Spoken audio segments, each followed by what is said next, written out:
Hey everybody, it's HR here with the Curse Crew, and I decided that I'm not gonna play a game for you guys today. I'm going to do something more D&D related, I guess I should say, since this is still a D&D channel. You know, even though we're not putting sessions up here anymore, uh, we can still talk about D&D. Uh, we should probably start off with a little bit uh, about how I got into D&D. Probably we should probably start with that. That's a simple thing to start off with. This is basically just me talking about how I got into D&D and how much I know about D&D. Okay, so let me start off with saying that I've been playing D&D for about, I think, 2 years now. No. 3 years. It's been 3 years, I think. Uh, I started off when I started when I first moved out of my parents' house, and that was after high school. Right after high school, I moved out of my parents' house and I got my own place, with my roommate, and I started looking around and I started saying, "What can I do when I'm bored?" And I saw something about D&D. Now, at the time, I knew what D&D was. This is made because of things like SpongeBob or other TV shows where they showed D&D, and I kind of had an idea what it was. I just never got time to play it. I wanted to play it, but I never had the time because my friends who were playing D&D, they were already in far deep in the campaign and they couldn't have another player join in. And I also wasn't the most sociable kid. People knew me. People, I have friends. People just, I guess I wasn't confident enough asking them, hey, do you want to play D&D together, or hey, do you know anyone who can play D&D with me? But I still knew what it was. I still knew what it was. I had an idea of what it was, to the point where I actually I actually started coming up with characters because I knew that in D&D you come up with your own characters. Uh, but I will say, I will say, I never truly got into D&D until I saw a YouTube video of a session, believe it or not, and it was for this little group called Hero Squad. Now, most people say they got into D&D because of Critical Role. For me, it was Hero Squad, from a channel called Stumped. They got me into D&D because I watched their videos, and I used to listen to it while I was at work. I was working. Whenever I was like on lot, or I was just on my own. And they usually allow earbud in. I had D&D playing in my head, in my ear, while I was minding my own business. No one was while I was my own business, doing my own things. And I listened to it, and I fell in love with the story they're making, with the world they're making. I fell in love with the characters. I wanted to know more about it, and I truly enjoyed it, to the point where I started again coming up with my own scenarios. I made my own characters. I made a character that I wanted to play as. So when I moved out and I continued listening to more D&D stuff and uh, even more RPGs, I eventually got into Call of Cthulhu, and I got into Monsters of Mayhem. I even got into Adventure Zone, which honestly, that was a huge turning point for me. When I got into that, that immediately opened my eyes to what D&D could mean, how much fun D&D really is. Mainly because it wasn't using any visuals. This was one of the first times I heard it audio wise. Because when I listened to Hero Squad, I watched them. I used to watch the videos. I didn't listen to audio. I didn't listen to the background. I watched what they were doing. When I first heard audio wise, I realized this is something that I can play with people who are online. I can play this online. I can play this with my voice instead of with a video, or being in person. So I decided to do what any other kid who didn't really know how to play, who didn't really know how to get to D&D did. I went online and looked up how to get into D&D, how to play with a party. That's when I discovered the site Roll20.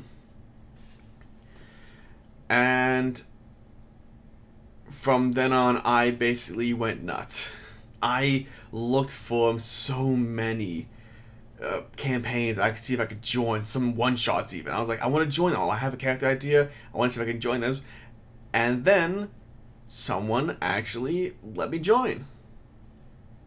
And that person was Zeno. Zeno was my first DM, and he was an awesome DM.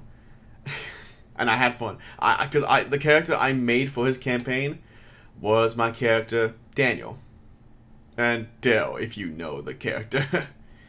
I made him, and he was basically, and he was basically just this half elf who also shared who also had the soul of a demon inside him. You know.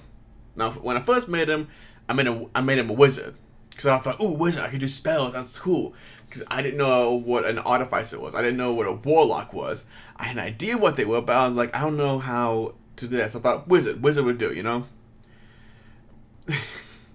But my character kept changing on as well. Like, he started off being this. When I first made him, I made him be this guy who was very disgruntled, who didn't know what he was wanting to do, you know. Who basically was like, yeah, I'm tired. I want this to be over with. And the demon Dale. He was the guy who was like, I'm very excited and chaotic, yeah. That's what he was. Now, as the years went by, that changed. Dale and Daniel switched personalities, basically. You know? And, Dale is now the one that's very serious. He's very serious now. He's more or less refined. He wants to do better. He wants to basically do his job. Because he's a bounty hunter. That's what he does. And Daniel's the more excited little boy who basically is trying to learn everything. He's an artificer now instead of what's it? That's what they do now. But yeah. When I first played it, I didn't know what to do, how to play the game. I looked at the basics, but thankfully I also had a great DM, Zeno. He helped me out. He taught me what I should do, how to play the game, and even walked me through some things I was very confused about. You know. Now, I will say, even though that was my first D&D game, that was not the best campaign. Don't get me wrong, Zeno did a great job. He tried his hardest. He tried his hardest with what he was given. But the party we had was actually great, you know? We had a member who was basically getting into trouble at always, and it was the fact that he basically would almost always get himself killed. In fact, he even wanted to go off on his own at one point and leave the group very early on in the campaign. And when he wanted to do that, he would have basically got himself killed when he did that. It basically, because that's what he would have done. But that's basically what happened. But from then on, I started learning more and more. I looked up videos. I watched other YouTubers. I saw streams. I played more. That was until I decided to get to a certain point where I met the group I'm currently playing with now. One that I'm glad to be a part of the group. And believe it or not, I met them on random chance, you know? Believe it or not. Because I was going to be in another campaign, and there's a bunch of people that are going to be separate parties doing different things in this one big world that the DM was going to do on different days, you know? But at some point, that campaign basically just stopped because the DM didn't have enough time to do this more. His schedule changed, and so he scrapped the entire thing. But then there was this one person on there who was basically saying like, me and my group are looking for this. Me and my group are looking for someone to join a party, and if anyone wants to, they can join, you know. And so I said, you know what? Why not? I'll join. I joined the party. I joined the party. The group was pretty cool. There was a DM. His name was Harith or Joe. We call him Harith. He's pretty cool. They were all pretty cool so far. The group seems pretty fun. Here's the thing, though. The person who got me to join their Discord left the group. So my only connection to the group my connection to the group that got me there left the group, and I stuck. Apparently, I stayed behind. They left the group because they had their own time period. Their schedule just changed as well. So I stayed with the group, and I played with them.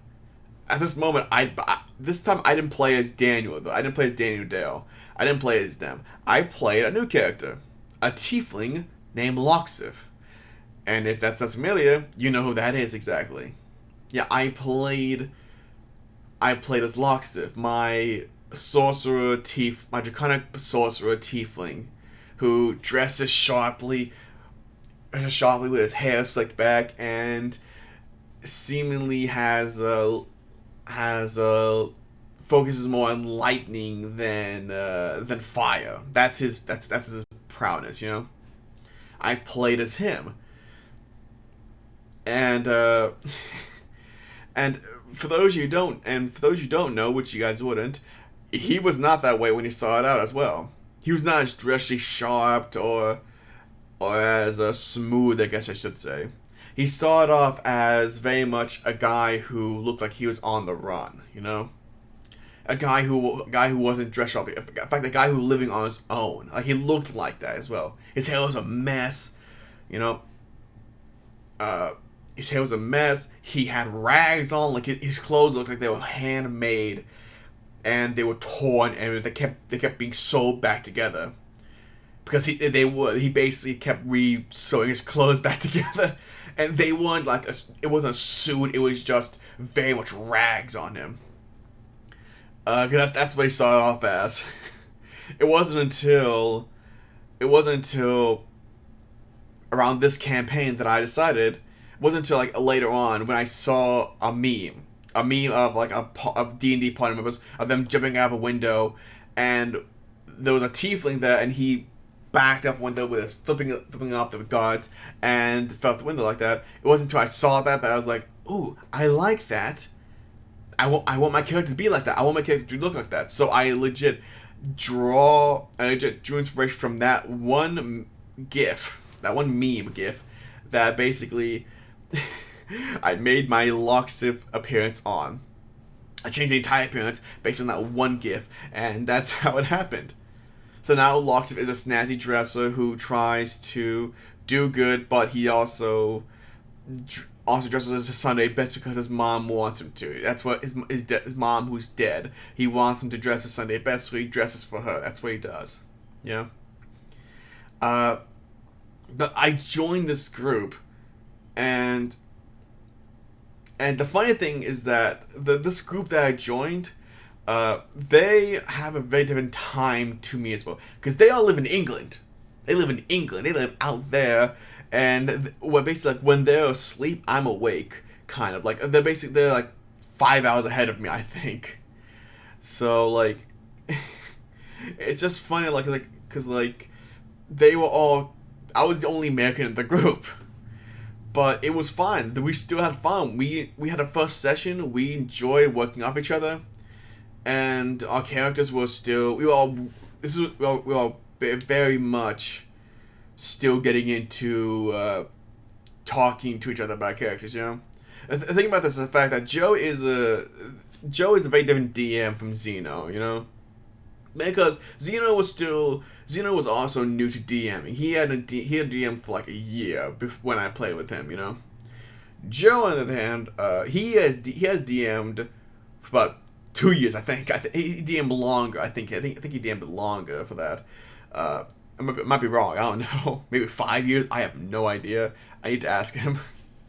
But he DM'd a lot longer, so he knows what to do, and how it goes. And the fact that also, like, when Zeno DMs, he has an idea of what he wants to do, but he doesn't know exactly what he wants, because the players can change it anytime he wants, and he just basically like, I don't really know what to do now, you know?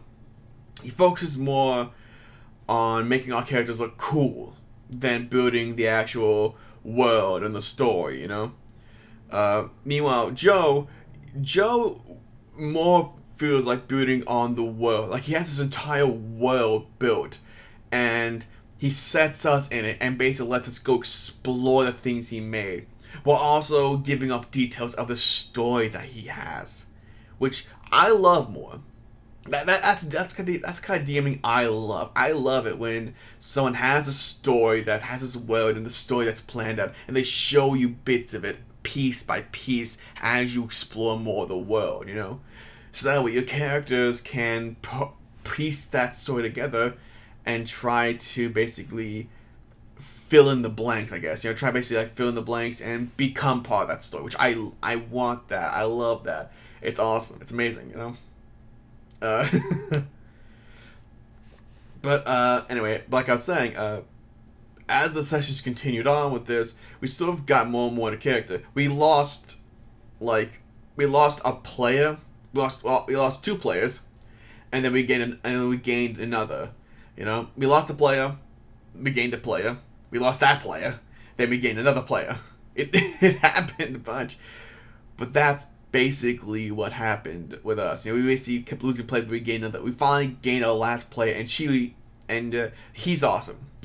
He's awesome. He's playing a female elf who is an artificer, and the character's hilarious, especially with what we've done in the campaign.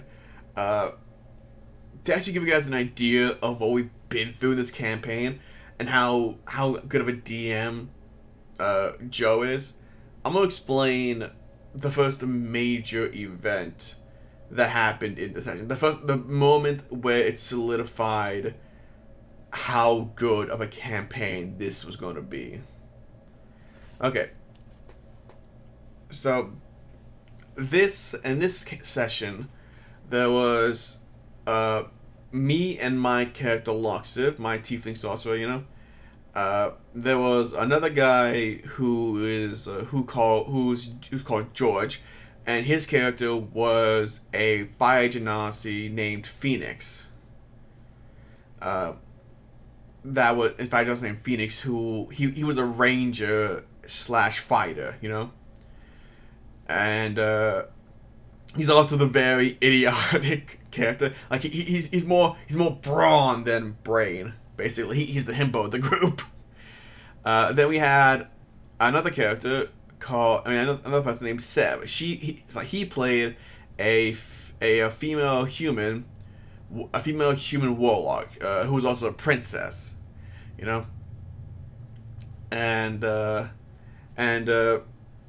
and she was a warlock, but she was a hexblade warlock, a hexblade warlock.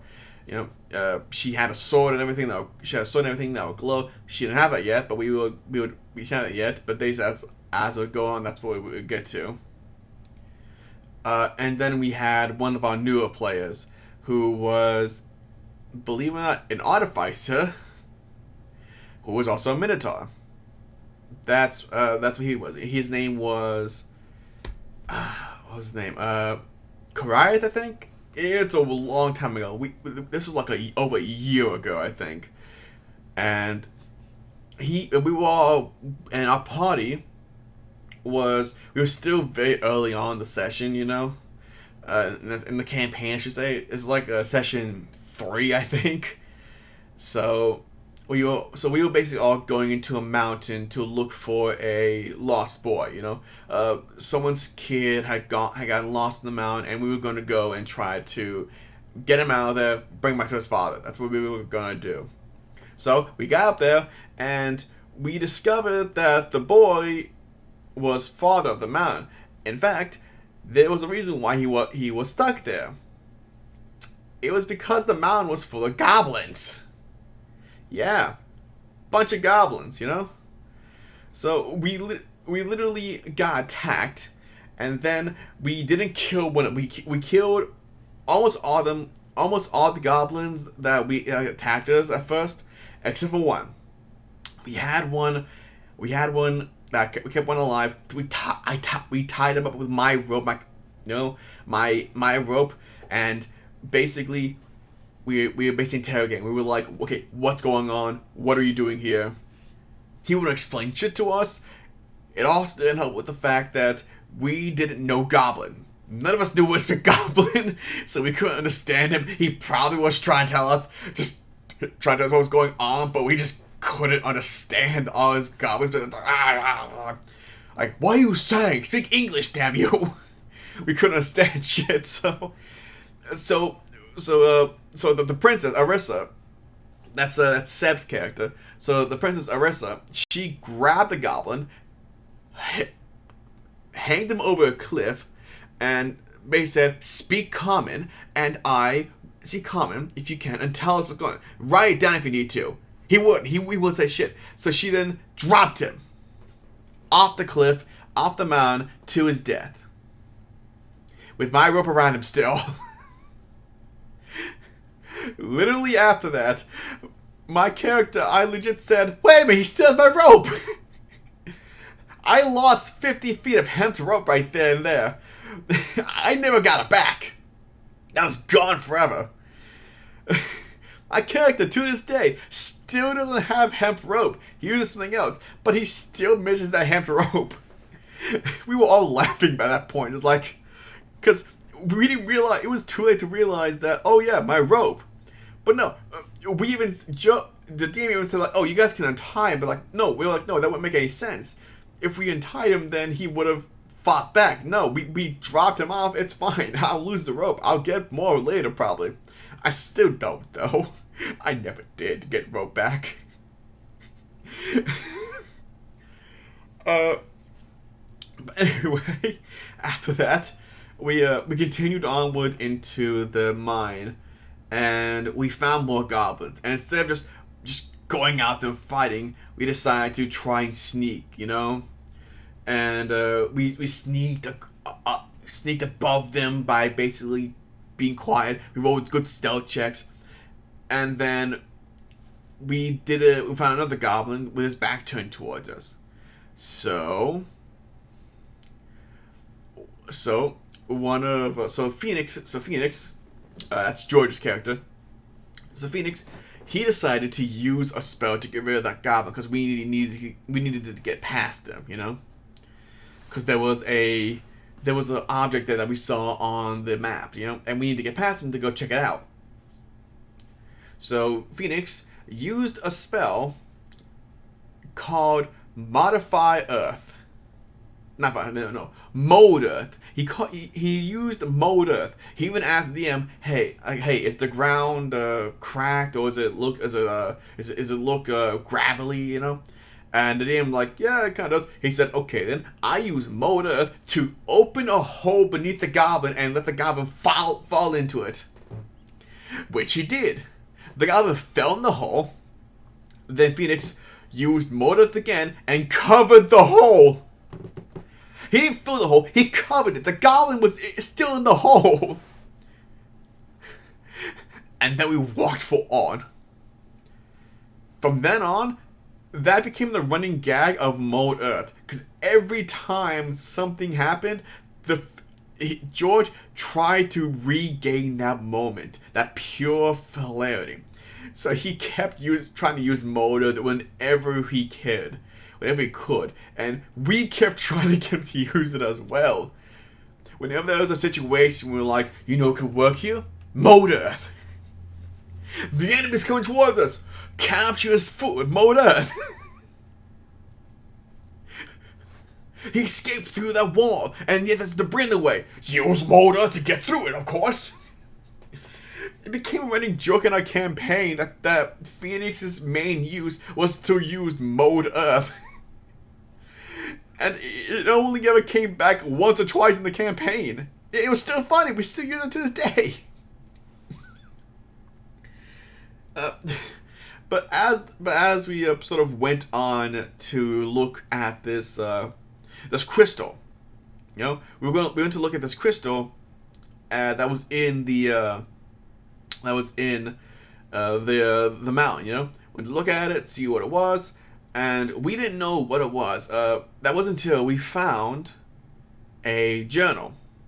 We found a journal that basically said that this crystal was holding back a monster, a monster of pure power, and if it ever got loose, that would basically mean basically destruction upon lands of lands, because it was so powerful that that it took nearly all of the previous people's power to just contain this thing. And from what we could gather, there is a way to break this chain, basically. Apparently it was held together by some flames, as magical flames, and the only way to break it was to do a sun ritual. Now, we immediately assumed that, oh shit, these goblins are here probably to do this ritual. So we immediately ran out to a balcony and where the flames were.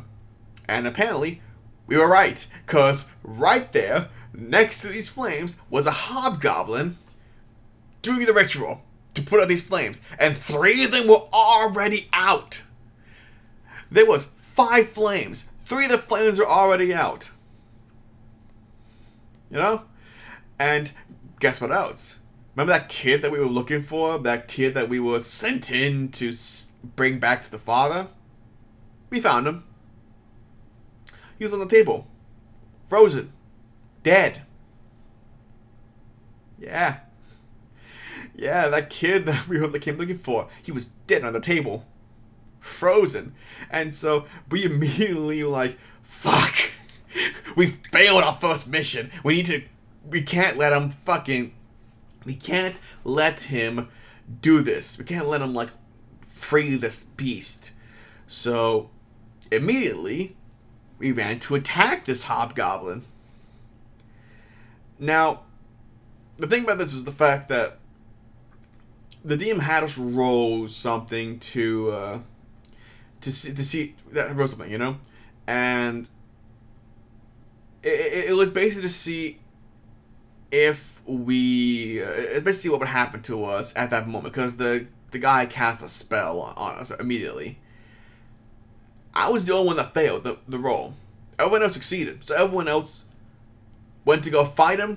My character tried to, and then found that he couldn't move his legs. Because his legs were frozen solid.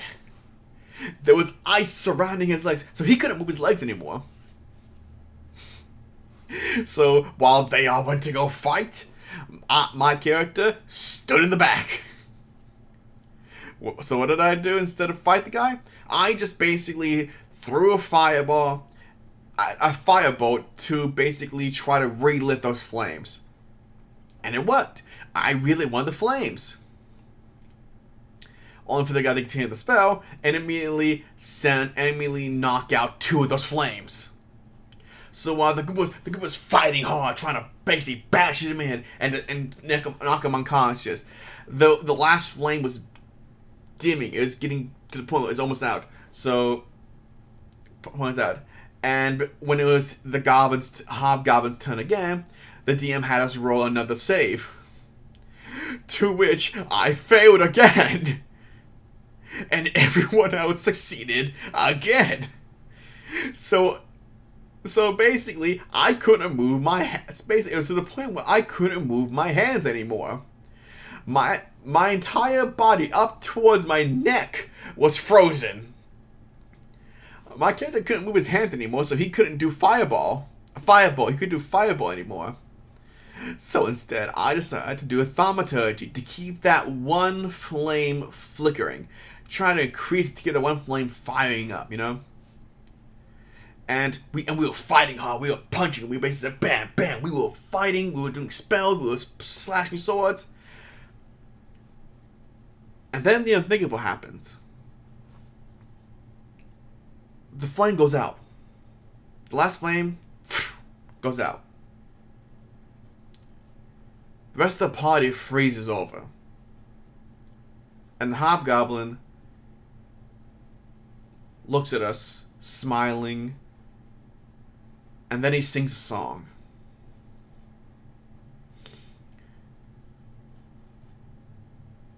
Now, up to this point, the music has been epic. The music has been big, loud. It has been it has been basically action music. We've been trying to. It's basically been a tempo like, oh, this is some shit. We need to get this down, or else this would be a bad. This is a very important thing that happens. And as soon as we all freeze and the hobgoblin smiles, as soon as that last flame flickers, music stops. And then the hobgoblin sings a song. He sings a song that's called Rim of the Frost Maiden. It's on YouTube, look it up. He sings this while walking around us, While walking around us, looking at each of us as we are all frozen solid.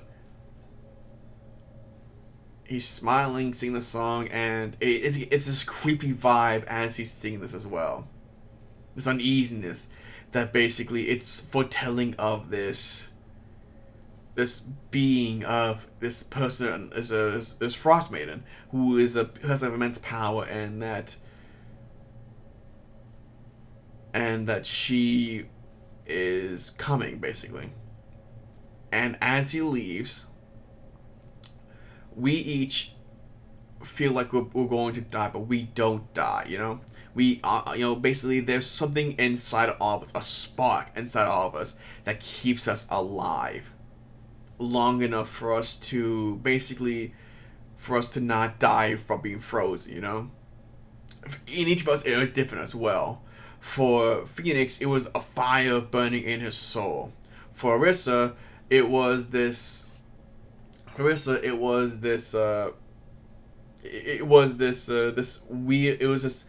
green energy that seemed to originate inside her, especially from a sword as well. From a sword that seemed to basically keep her going. From Loxiv, it was this ancient power in the form of electricity that was sort of keeping me aware, sort of running through my body. And for the Minotaur guy, it was a stone that he had found. The stone that he had on that seemingly burning a hole in his pocket, as keeping him warm enough to where he wouldn't freeze. And the session ended that day with all of our characters barely hanging on while being frozen. And the last thing that we hear, our characters hear as the hobgoblin leaves, at the end of the session, we hear the roaring of a gigantic monster finally being freed after so long. And that was the end of the session. And that exact moment, was when I knew that this was going to be a great campaign. That this DM was going to use our characters in ways that would advance the story and would keep the plot interesting. And it has. We're still going to this day. It's been over a year, I think. We've been playing for a long time. And we are near the end of the campaign. And it is still amazing. We've even gotten to the point of playing the next campaign, which would take years in the future. It would take place years in the future, in the same world, but years in the future. We're already planning on what to do for the next campaign, and we are as interested in it as we have been the first time we played this. And I'm loving this campaign. I'm loving it. We are all loving this. Our DM has even said that he loves our group because of the fact that we take this world seriously, that we do take this seriously, but we still have fun, we don't, we're not all like, okay, we can't have fun. No, we still have fun, we still laugh, we still play, we still do shit that, even though it would be angry, is still funny. Again, the Mold Earth with the goblin. By the way, that goblin is still there. Even after all these years, we never going back for him. He's still there. He's probably dead by now. If he's not dead, he probably got out. For all I know, Joe could bring him back and have him be a villain at some point. Who knows?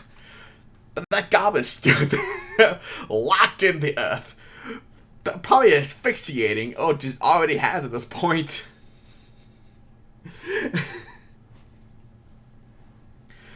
But this is what I mean by D&D. I've grown so attached to these characters that I'm going to be sad when this campaign ends. But I'm also going to be happy because of the fact that I feel like our arcs, I feel like our characters have gone through this big arc.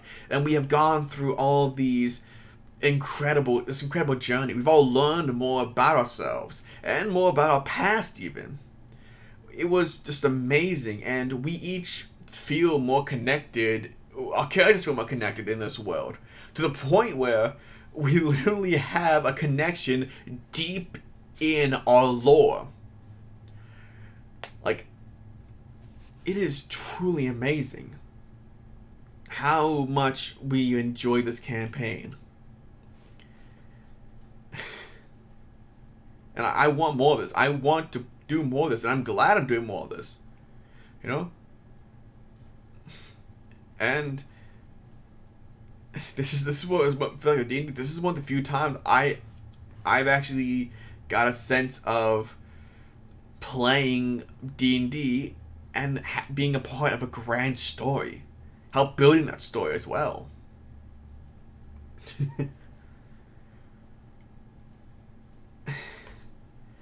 And I love it. I love it so much. You know, I'm glad to have be able to tell you guys this, because I want to show my love. I want to show you guys how much D&D, how much fun D&D can be. You know, because again, this is the kind of thing I want to say. It's like, again, I didn't start off on the my first campaign I ever played wasn't the best campaign. We ended the campaign early on because the Zeno couldn't play in the world, because we were. You know, he didn't want, because he was running out of time, and we didn't want to play in that world anymore. He didn't like the other way the story was going, so we ended the campaign there. You know, but this is basically a message for all of you out there who have played D&D, who started a campaign and found that they didn't like the campaign, that they didn't like how the campaign was going, they didn't like how the story was going. You know, that they weren't getting involved enough. I'll say it right now that they think that D&D. I'll say it right now, even though you think that D&D may not be for you at this campaign, don't let the first campaign ruin D&D for you. Okay. It literally took me a couple of campaigns to find one that I actually enjoy. It might take a couple for you guys as well. Who knows?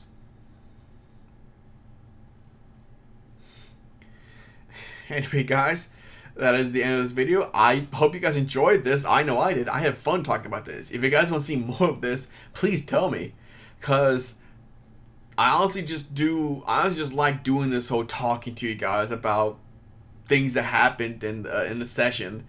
In sessions, and I want to do this more. I'm gonna do this more, actually. I'm gonna talk about more of this, you know, talk more about D&D stuff, because this is still a D&D channel.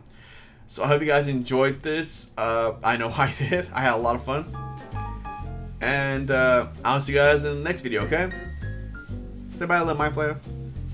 You saying bye? See you next time. Bye.